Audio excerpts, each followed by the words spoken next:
বন্ধুরা, আপনার জীবনে আপনি কত রকম পথে আয় করেছেন বা করতে শুনেছেন। আজ এমন একজন ব্যক্তির কথা বলতে যাচ্ছি যে মানুষকে মল খাইয়ে অর্থ উপার্জন করেছেন। চলুন জেনে নেই পুরো ঘটনাটি। তার আগে আপনি যদি আমাদের চ্যানেলে নতুন দর্শক হয়ে থাকেন তাহলে সাবস্ক্রাইব করুন এবং ফেসবুকে দেখে থাকলে ফলো করুন। আমরা নিয়মিত এখানে অজানা ও অদ্ভুত সত্য ভিডিও প্রকাশ করি। এই মুহূর্তে আপনি যে মহিলার ছবিটি দেখতে পাচ্ছেন তার নাম উই মেহো। সম্প্রতি ঢাকা পোস্ট নামে বাংলাদেশের একটি গণমাধ্যমে উঠে এসেছে তার নাম।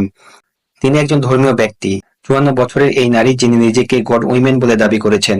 দেবতার সঙ্গে সংযোগ স্থাপন করতে পারেন সিঙ্গাপুরের এই বাসিন্দা। তিনি নিজেও স্বয়ং একজন দেবতা। এইসব কথা রটিয়ে তৈরি করেছেন বহু ভক্ত, মানুষের সঙ্গে করেছেন প্রতারণা। সম্প্রতি এই নারীকে ১০ বছরের সাজা দিয়েছে আদালত।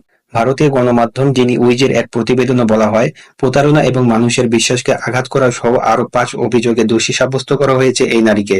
গত সপ্তাহে তাকে ১০.৫ বছরের জন্য কারাগারে পাঠানো হয়। অভিযোগ উঠেছে ওই নারী তার ভক্তদের মল খেতে বাধ্য করতেন। একই সঙ্গে প্রতারণার মাধ্যমে ২০১২ সাল থেকে ২০২০ সালের মধ্যে এই নারী প্রায় ৪৪ কোটি টাকা হাতিয়ে নিয়েছেন।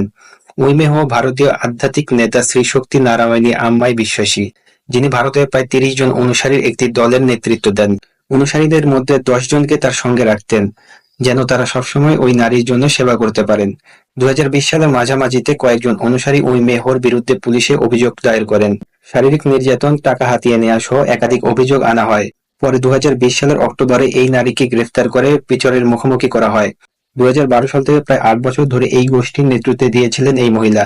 তার তথাকথিত আধ্যাত্মিক সেশনের সময় তাদের বোঝান যে তিনি দেবতা এবং আত্মার সঙ্গে যোগাযোগ করতে পারেন এবং ভক্তদেরকে তাকে প্রভু বলে ডাকতে বলেছিলেন। এমনকি অনুসারীরা নিজেদের জন্য বা তাদের আত্মীয়দের সুস্থ করার জন্য তার কাছে যেতেন। সেই সুযোগ ফায়দা নিয়ে ওই তাদের কাছ থেকে টাকা হাতিয়ে নিতেন। এমনকি ওই নারী তার ভক্তদের কি পরিমাণ সম্পদ আছে তা জানার জন্য বাধ্য করতেন। তারপরে তাদের মিথ্যা কথা বললে দেবতার দ্বারা তাদের শাস্তি দেওয়া হবে বলে সতর্ক করে তাদের টাকা পাঠানোর জন্য রাজি করাতেন। ওই দাবি করেছেন যে তিনি অনুদান সংগ্রহ করে গরুকণা এবং মন্দির ও স্কুল নির্মাণের মতো প্রকল্পের জন্য ভারতে টাকা পাঠাবেন। তিনি তার অনুসারীদের উপাসনা হিসাবে সম্পত্তি এবং যানবাহন ক্রয় করার নির্দেশ দিয়েছিলেন, যা তিনি নিজের সুবিধার জন্য ব্যবহার করেছিলেন।